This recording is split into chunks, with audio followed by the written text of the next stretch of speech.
Doutora Evelyn, o Ministério Público de Contas, ele apresenta há 2 semanas, última quarta-feira, um volume de ranqueamento em 4 etapas, onde ali ele consegue detalhar posicionamentos não só das câmaras municipais, mas dos municípios e dos estados, algumas instituições estaduais, né?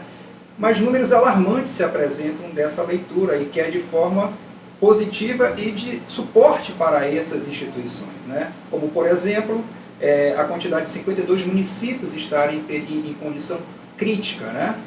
Eu queria que a senhora falasse para a agência Zuca Brasil como que foi feito a modelagem desse ranqueamento e de que forma o Ministério Público de Contas colabora com esses administrativos dessas instituições, por favor. Excelente. Na verdade, esse ranqueamento, essas informações, elas foram obtidas através de um questionário eletrônico que o Ministério Público de Contas disponibilizou no site do Ministério Público de Contas para toda a administração estadual e municipal.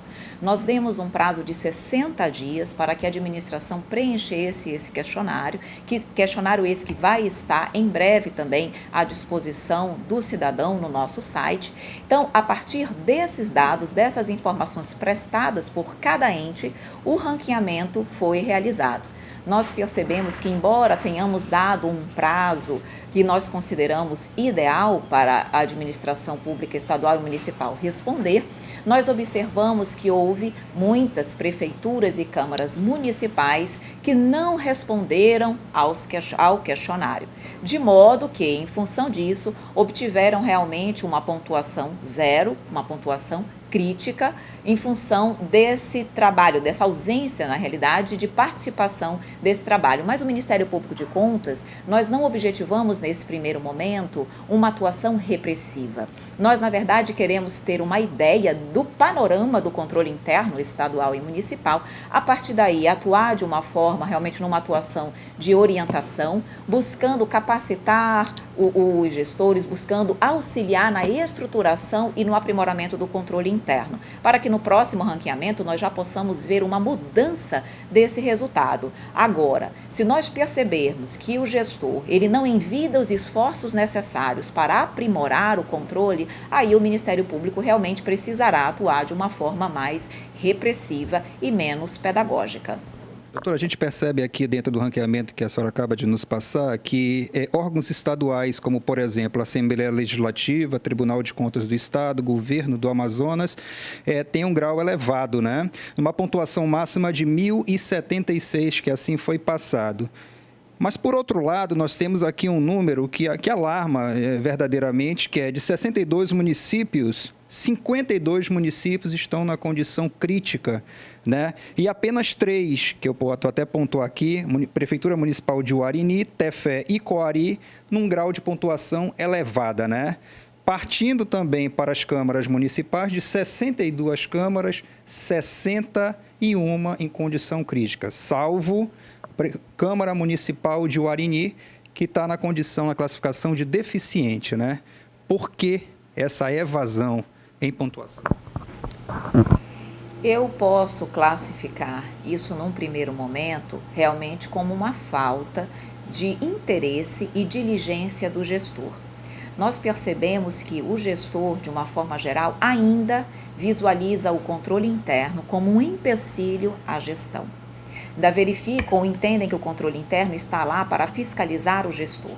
Na verdade, o controle interno atua como um auxiliar, como um partícipe da gestão daquele gestor público, envidando esforços para que irregularidades na sua gestão não sejam cometidas. Então, essa mudança de cultura precisa ser realmente existente. Precisamos mudar essa cultura de ver o controle como um empecilho à gestão.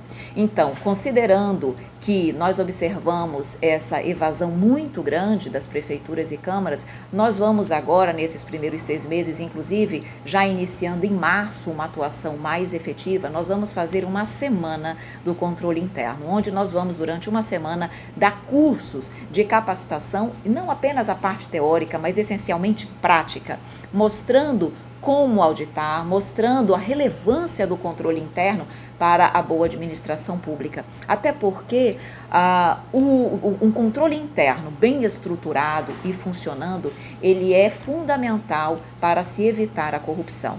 Quando nós falamos hoje de compliance, que é um programa de integridade, que são normas, são realmente pilares que se buscam para evitar ou pelo menos diminuir a corrupção, nós observamos que um pilar fundamental é um controle interno bem estruturado e eficiente. Então, se nós não tivermos isso, nós estamos incentivando a corrupção na administração pública.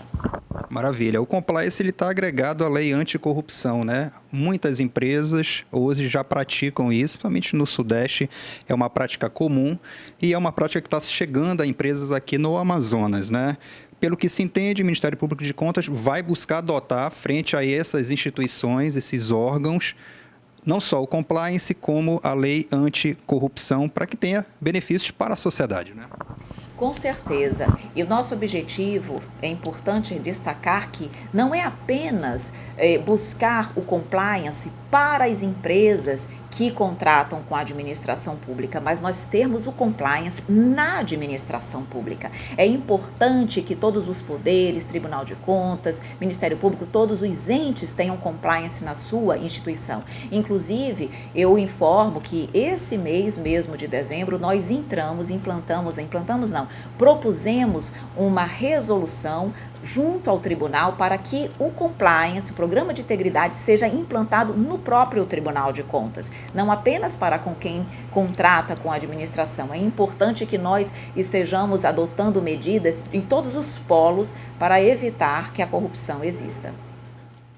Os órgãos têm até a data do dia 7 de janeiro para efetivar respostas a respeito desse ranqueamento e, posterior a isso, vai ser feito uma didática, como a senhora falou há pouco, cursos que vão ser trabalhados durante 6 meses. Finaliza com esses números, com esses adendos que podem ser trabalhados para essa melhoria.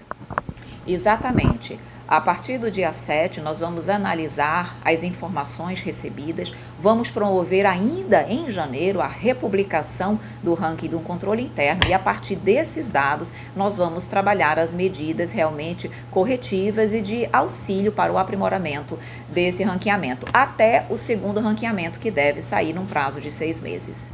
A Agência Azuca Brasil parabeniza o Ministério Público de Contas pelo trabalho que é feito, pela objetividade que tem trabalhado esses números. Entendemos que o ranqueamento de controle interno é uma necessidade e a aplicação do compliance é uma tendência em qualquer órgão que seja de respeito, né? Agradecemos por esse ano, contamos com vocês em 2020. Muito obrigada, contem com o Ministério Público de Contas. Nós temos aqui também o Ministério Público MPC Denúncia, de modo que o cidadão possa trazer as suas denúncias, as suas informações, as suas dúvidas, para que nós possamos atuar em parceria com a sociedade. Muito obrigada e contem sempre com o Ministério Público de Contas.